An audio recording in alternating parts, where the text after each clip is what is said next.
So my topic for this morning is rolling the stone away. And I honor and celebrate us who are here on Easter again. If you've been in this teaching for just a little while, I'm so pleased you're here and I welcome you, and I'm so glad that you found this teaching. For those of us who have been here longer, and maybe years and maybe decades and maybe centuries, perhaps as we were getting ready this morning, our ego, and remember Wayne Dyer said ego stands for edging God out. Our ego said, it's a really nice day. Let's take the dog to the park. Or let's go to the beach. Let's celebrate Easter with a mimosa at El Torito or whatever. And how wonderful that we said, yes, I'd be happy to do that later, but it's important that I go be reminded of the truth of my being. So I honor us for allowing ourselves to hear this again, because every time we do, every time we come on Sunday, every time we read another book, we are different than we were before. I've had several experiences. I think it was a Joel Goldsmith book that we did in class years and years ago, and I'm like, I'm just not getting this. This is just not resonating for me. And so put it down on the bookshelf, and a few years later, the still small voice said, go pick up that book. And I did, and oh my goodness, absolutely amazing. It might have been Leave Your Nets. I'm not sure which book it was, but just an amazing Joel Goldsmith book. But because I'm different than I was, ideally, 20 years ago, 10 years ago, 5 years ago, yesterday, because you're different than you were in those periods of time or yesterday, because we're always growing. We're always learning. We're always maturing in our spiritual life. So thank you so much for being with me today, and I honor you for taking the time. So we've heard this before, and we know that, oh, got it, thanks, and then I'm going to attend once and then go off into the world and then wonder why it's not changing. And we know that it's not a one-time thing. It's the pattern. It's the pattern of thought. And so we come back week after week. We go to the book, and then the next book, or the class, and then the next class, and keep being reminded of the truth of our being. So that's what we're about. We look at the areas of our lives and see this is working really well. And it might be your health, it might be your relationships, it might be your money, whatever it is.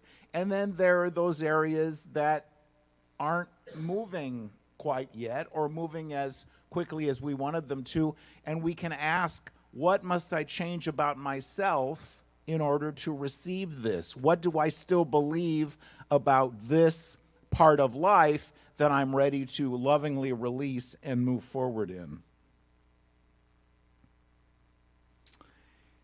This thing called life is the most amazing experience. I bet you would agree with me on that. And this whole thing, the relationships and the money and the lessons that we learn and all of those things. And it's a process, not an event. This thing called life, because we're always learning, we're always growing. Ideally, we're always asking, what do I believe about this, and does it still serve me? When we do our spiritual mind treatment, our affirmative prayer, very often, whatever it is, after we say, and so it is, whatever it is manifests or shows up in our lives right then. The parking place, the unexpected income, the answer to whatever it is we need to know. Sometimes it takes longer. And it's not because we're talking God into doing anything. It's because we're talking ourselves into whatever it is. So I accept that greater good, and so it is. And the universe goes to create that for us, but we're not always ready to receive it because we have a belief that that's too good for us, and so it sometimes takes a little longer. We humans in 2023 are not always really patient. My husband absolutely loved Joan Rivers, and he memorized a lot of. Do you remember? Yes. Yeah. Oh my God. He memorized a lot of her work, both pulpit worthy and not pulpit worthy comments. But one of the comments that she made was about standing in front of the microwave and yelling, "Hurry!"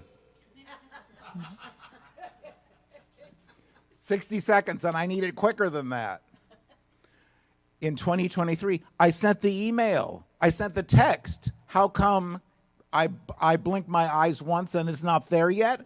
I'm changing cell phone provider. I'm changing data providers because it's too slow. We aren't always as patient as we could be. So today we are remembering the events that led up to Easter, as well as Easter Sunday itself. And you remember the story when the women went to the tomb to roll the stone away and found that it had already been rolled away and that Jesus was no longer there. Within that tomb was newness. Think of our perception of the word tomb and death and darkness and all the rest of that. But in this case, it was newness and possibility and new life. And so that was the experience, obviously, on Easter. But until Easter Sunday, there was that stone, and it might not have been a Sunday. It doesn't matter what day of the week it was. But there was that stone blocking this newness, blocking this greater good, blocking this new possibility. So my question for us this morning is, what is the stone in our lives that's blocking our newness and our greater good? So we're going to talk about that this morning, starting with our beliefs about God and life. Now, if you've heard me speak more than a couple of times, you might remember that I love to ask us, what do we really believe about God? Spirit, the universe, the infinite, the divine, whatever we choose to call it. We in New Thought recognize it as a loving presence that always responds to us as we believe. But if we come from traditional Christianity, there may be that old residue, for lack of a better word, those old beliefs that God is still that white, straight, cranky old man up on a cloud someplace that's ready to turn us into a pillar of salt at any moment. No, that's not what I believe anymore. No, that is not. I've gotten past that. Are you sure? And so there's no judgment here. It's just a matter of, so when we do our affirmative prayer, our spiritual mind treatment, and say, this is what I want, and it's not only is it outside of the box, it's in a different time zone from the box. Would the universe do that? Would the universe say yes and provide that? Of course. But what do we believe about it? Do we believe it's possible, or do we still believe in limitations and that we don't necessarily deserve it? And I'll talk about that in a few minutes. So what do we believe about our higher power and about life in general? Is it ridiculously amazing and totally for us that always responds to us, and this life in San Diego in April where we didn't need the umbrella or the snow shovel this morning? Do we recognize how awesome life is? And even if you did need the snow shovel and the umbrella, how awesome life is? Do we recognize that? Our teaching invites, encourages, and even challenges us to go back and look again. What do I believe about this? And if it's not manifesting for me, if it's not showing up in my life as I have after I've done my work, again, What do I need to change about myself? What do I believe about this that will allow me to receive whatever it is? So our beliefs about God and life and our story. So something happened with your work or your relationship or your refrigerator or your dishwasher. I thought I had a situation with the dishwasher yesterday, and so we had words. They were okay words. They were pulpit worthy, but we had words, and I don't know what happened, but then it did what it was supposed to do, and I held it in the light and knew perfect health and all the rest of those things, and it did what it was supposed to do. But what is our story about what happened? And how much time do we spend talking about it and making it even more dramatic? Because as human beings, we sit around the campfire, either literally or imagined, and share our stories, and we get a little more, using a purely psychological term, we get a little more sympathy and, oh my goodness, and oh, I'm so sorry that happened for you, if we just embellish just a little. But the problem is that as our mouths are running, our ears are hearing. So what do we tell? And are we still stuck on the ain't it awful story? Or are we recognizing down the road that there's a different way to look at that and come back out of the victimization just a little? Our grief can keep us stuck and not allowing ourselves to feel our grief. As many of you know, this is big for me, and I love to talk about what we don't talk about. And one of the things we don't talk about is allowing ourselves to feel the grief and the loss, whether it was something that happened yesterday or last week or 50 years ago. Allow ourselves to feel that so that we can move past it and move forward. I can't live a genuine, wholehearted life if I'm not using my whole heart. And included in my heart is the love and the joy and the compassion and the grief and all of those human emotions. This month last month we talked about authenticity. This month we're talking about vulnerability. And in being vulnerable, this is who I am. I'm charming and sparkling and wonderful and mature and practical and all of those other things. I'm also, don't tell anybody, I'm also hateful and surly and cranky and impatient and impractical and all of those other things. And don't tell anybody, but so are you. Because that's who we are. That's the truth of our being. That's who we are. And if we don't allow ourselves to be that, now it doesn't mean we have to walk down the street all day being hateful and surly and cranky, but we recognize that. Why am I in a mood? Do you ever wake up in the morning and just, even before there was coffee, even before your feet hit the floor, you're just cranky? It's okay. We don't have to be charming and sparkling all the time. There are those terms related to our human emotions, toxic positivity and spiritual bypass, that I can't, no, it's all good, everything's in divine order, everything is wonderful, and it is, and it is, and it is. But we also have to allow ourselves to feel that grief, to feel that loss, to feel that whatever it is, so that we can keep moving forward. Life is just the funniest thing. And my boyfriend is on his way, and he's either on his way or very soon he will be on his way to Iceland. And I am complaining bitterly to anyone who is listening because he's going to Iceland and I'm standing here. But see, but what happens is he's a nurse at Scripps, and they go, a small group of nurses go once a year someplace. Just the nurses, no partners, no spouses, no children, just the nurses, and go and have a wonderful time. Last year they went to Hawaii, and this year they're going to Iceland. And I'm like, oh, great. I know where my passport is. I'll go and buy heavier clothes. And he's like, well, that's nice, but you're not going. I know. Oh my God. See? So here's a little story. This is the last time I'm going to tell this because I am just a little jealous, but really excited. But so what do they have in Iceland? They have puffins.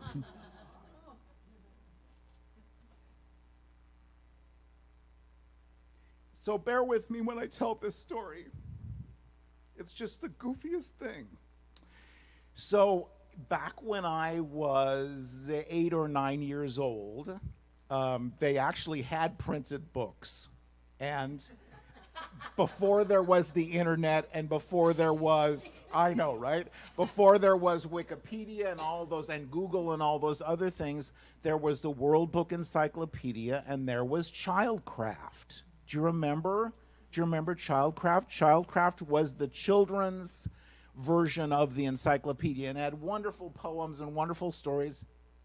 And one of the stories was about a puffin. There once was a puffin just the shape of a muffin, and he lived on an island in the bright blue sea. And he ate little fishes that were most delicious, and he had them for breakfast, and he had them for tea. And so the story goes on, and he has nobody to play with because he's eating the fishes, and one of the fishes goes to him and says, you know, if you stop eating us, we can play. And so that's how the story ends, and the puffin eats pancakes, like you and like me. So it's an amazing, wonderful story. And so I'm out with the dog, and I'm just minding my own business, and I'm thinking about puffins. And I'm thinking about Childcraft, and I'm thinking about reading this story to my sister when I was 9 or 10, and she was 3 or 4, and I just start sobbing. Oh, Jerry, you finally crossed that thin dividing line. What is going on here? Why are you getting so emotional about this? Because I'm grieving for those days that were so wonderful. Do I want to be back 10 years old? No. Am I grieving still because my parents are gone and things are different? No. But how important it is for us to allow ourselves to feel whatever that is and look at it and recognize it so that we can move forward. Allow ourselves to feel that grief. Because life changes, absolutely does. We know that. And it's okay. We can allow ourselves to feel that. Oh. Thank you so much. Puffins.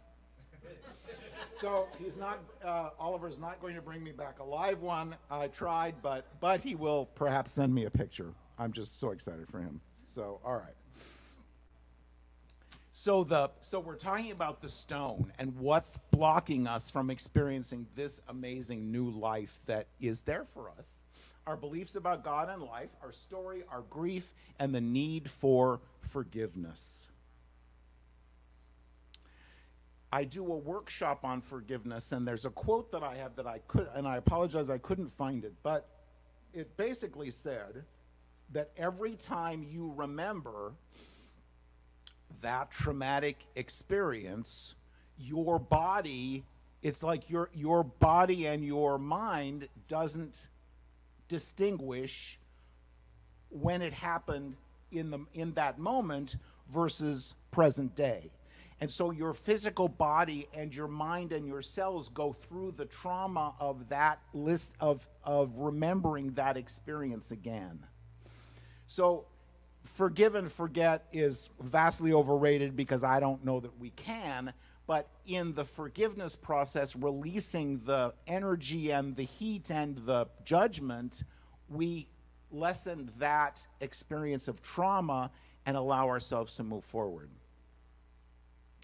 Included in that trauma and that need for forgiveness might be a Judah experience.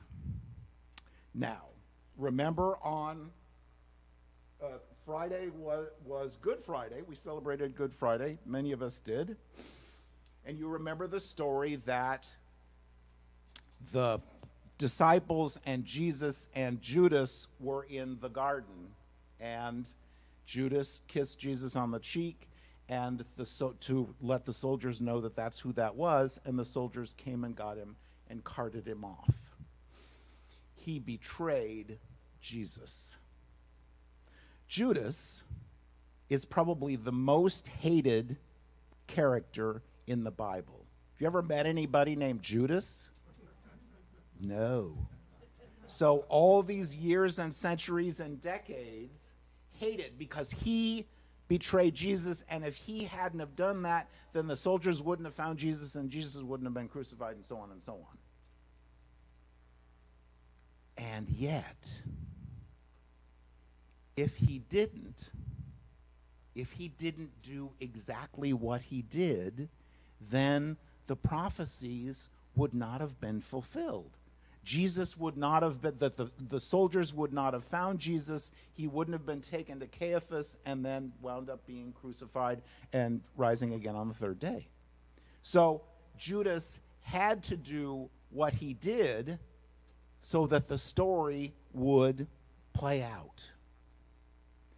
My question for us is, in our lives, as we look back and see maybe those experiences that we judged as betrayal, as heartbreaking, as heart-wrenching, are there any of those that had to happen so this could happen? It's an interesting question, because resentment and the feeling of betrayal, those are terrible, terrible emotions. But is there a way to look at that and again change the story? Interesting question.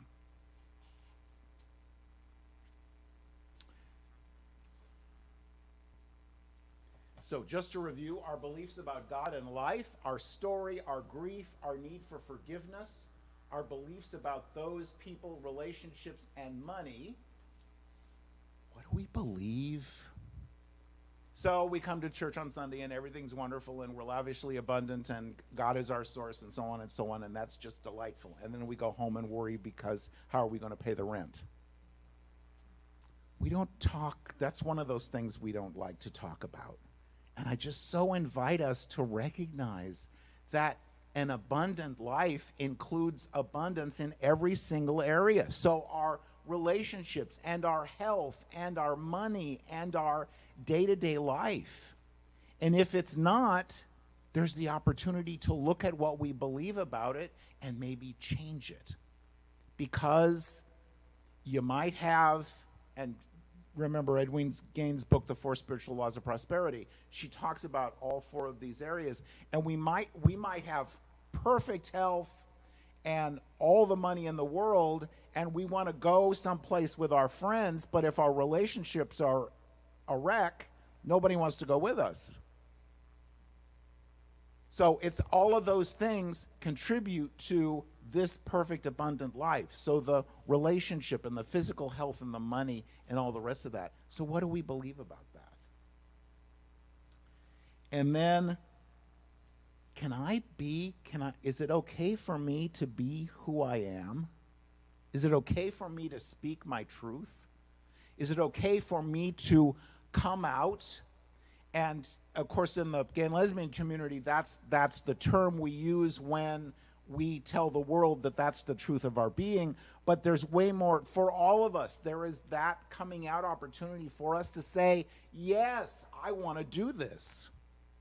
And equally, and maybe even more importantly, no, I don't want to do that. Ever done something out of obligation? Just, oh my goodness. And it's so painful because you regret saying, or at least I regret saying yes, and then we resent the person that even asked us in the first place. How dare you ask me to do that? You knew I was going to say yes. And so it's their fault, right? It's not my fault. It's their fault. We'll go with that. Can we speak our truth? Can we say yes? Can we say no? Can we say, no, thank you, I have the rest of the day free, and I'm not going to do that. I'm going to go frolic. Brene Brown writes, we have to become intentional. Oh, hold on. We have to become intentional about cultivating sleep and play, and about letting go of exhaustion as a status symbol and productivity as self-worth. Can we just be? Is it okay to just be, to not be producing something or accomplishing something? Can we just take that day? Growing up, my parents were amazing and beyond, and we had a policy about mental health days. And on a school day, I'm not sick, I'm just sick and tired. Ever been? I'm not physically ill, I just really don't want to do this. And so we got every once in a while, and we didn't abuse the privilege, but we got to take a mental health day. Is that okay? Can we do that as mature, responsible adults? We can, but we have to give ourselves permission to do that. Our beliefs about deservedness. If you were with us 2 weeks ago, and if you weren't, I so invite you to go on YouTube and listen, because our beloved Reverend Natasha talked about guilt and shame and deservedness. That we did something last week, 40 years ago, that nobody else remembers. God doesn't remember, but we do.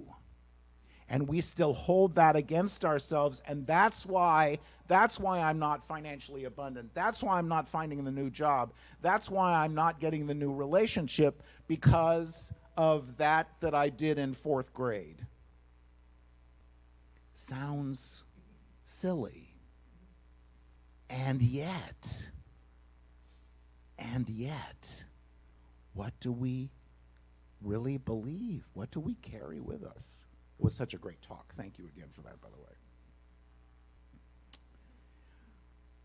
Fear can be a big piece of our stone. 2 Fridays ago, quick story, I have a situation with the IRS.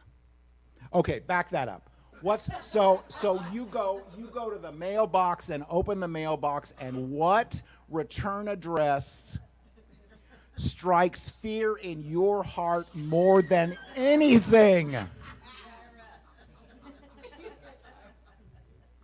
Internal Revenue Service Center, Fresno, California, 93888. I do. We have a close personal relationship. No, I just have a thing with numbers. I really not that close with them. What is scarier than having a situation with the IRS? And so my situation is just that I made a payment that they didn't credit. And I called, and this was as of April of last year, so I called the day before Christmas and sat on hold and listened to music and did that and explained the situation, and the person was going to take care of it, and it was never taken care of. So, do I call again? No. And this is completely out of character for me. I called and made an appointment and drove to Santa Ana and went into the office. I am in the IRS office. Dang, right? Yep. I got a Starbucks black coffee with a shot of espresso just to make sure that I was ready to do this. This is scary. But you know what? The woman that I spoke with could not have been more gracious. She does what she does during the day and then goes home to her family. No claws, no fur, no, evil, satanic anything there. Wow. So if I can go and see the IRS in person and get this worked out, what else can I do? I mean, I can scale tall buildings in a single bound, right? Yes. What do we fear? That when we look at when we allow ourselves to look in the face, we find, maybe that wasn't so scary. So the IRS was not scary at all. The scary part was the southbound Interstate 5 on a Friday afternoon, but that's a separate story. What are we afraid of? Speaking our truth, standing up for ourselves. What are we afraid of? And can we say, I don't know? Do something different. Do something we've never done before and see what happens. As you may know, one of my favorite sitcoms is Golden Girls. And there's a quote from episode 3 in series 1. Rose is going out on her first date after her husband died like 10 years before. And Dorothy is talking with Rose, and Rose isn't going to go because she's too afraid. And Dorothy says, the bottom line is, if you take a chance in life, sometimes good things happen, sometimes bad things happen, but honey, if you don't take a chance, nothing happens. Wow. There is amazing wisdom there. So can we say, I don't know how I'm going to do this. I know how it's going to come out at the very end, but can we say, I really want to do this, and I know somehow, some way, I'm going to go out on a limb, and God's going to grow that tree that supports the tree. Remember, that's Edwin Gaines. Yes, thank you. So my question for us and for you and for me is, what are the stones? What are the stones that are blocking the good, the amazing life, the abundance, the greatest life? What are the stones that are blocking that good from coming to us? And is there a way for us to roll that stone away? And the truth is, in our spiritual practice and in our meditation and being aware of what we believe and what still works for us and what doesn't, we can begin to make that stone a little smaller. And a little smaller, and a little smaller. And then, before we know it, we can roll the stone away and just step right over it. And so this morning, before you leave, I invite you to come up and pick up your new stone. Because as we roll the big one away, there's a little one, and we'll always have that little one because it's oh, I didn't know I still believed that. Or, oh, I didn't know that was still part of my life. But that's no thing. I can just move it off to the side. I can just release it. I can just go past it. So I invite you to take a stone home with you and recognize that that's the size we're going for. And allow yourself to, might not be this afternoon, might not be tomorrow morning, but lovingly allow yourself to do your spiritual practice and release some of these things that we talked about.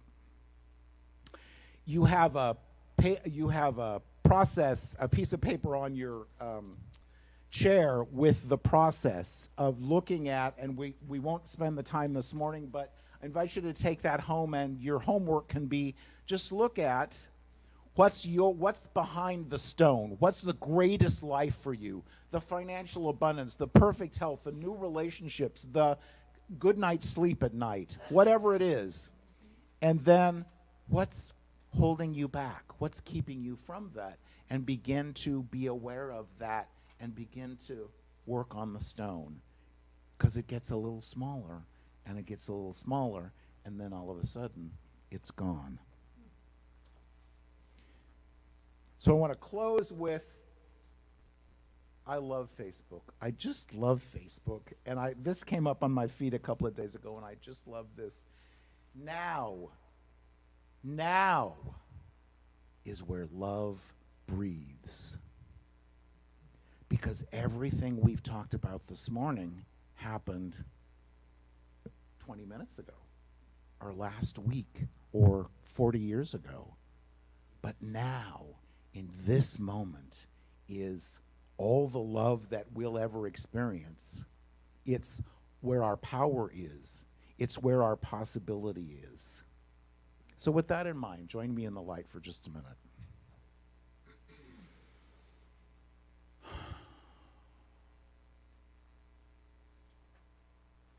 So in the peace and the quiet of this moment, we allow ourselves to be reminded of our oneness with the God presence, with one another, and with all of life.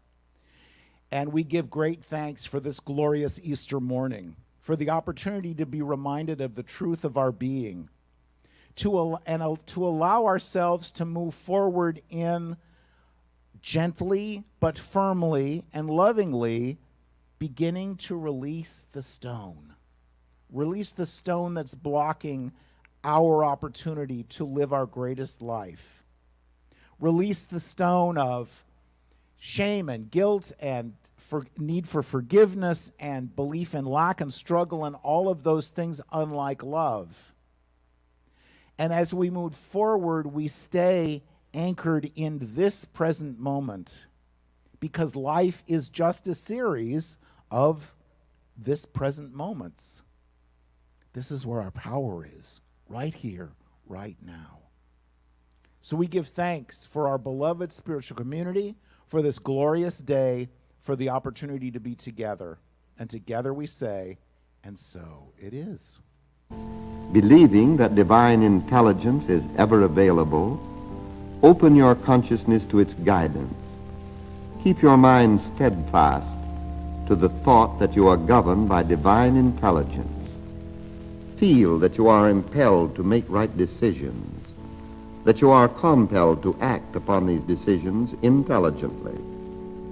Turn resolutely from every sense of lack, want, and limitation, and declare that the perfect law of good is operating in, for, and through you. Say to yourself, through complete reliance on Spirit, I calmly face all false conditions, seeing through them to that invisible reality which molds and recreates my affairs after a divine pattern. With a penetrating spiritual vision, I dissipate all obstructions, dissolve all wrong conditions. Standing still, I watch the sure salvation of the law of good. I know that my word transmutes and transmits every energy into constructive action, producing health, harmony, happiness, and success. I know there is something at the center of my being which is absolutely certain of itself. It has complete assurance, and it gives me complete assurance that all is well. I expect everything I do to prosper. I enthusiastically expect success. I let good flow into my experience. I am seeing good in every direction I look. I am looking forward to more good. I think with clarity, move with ease, and accomplish without strain.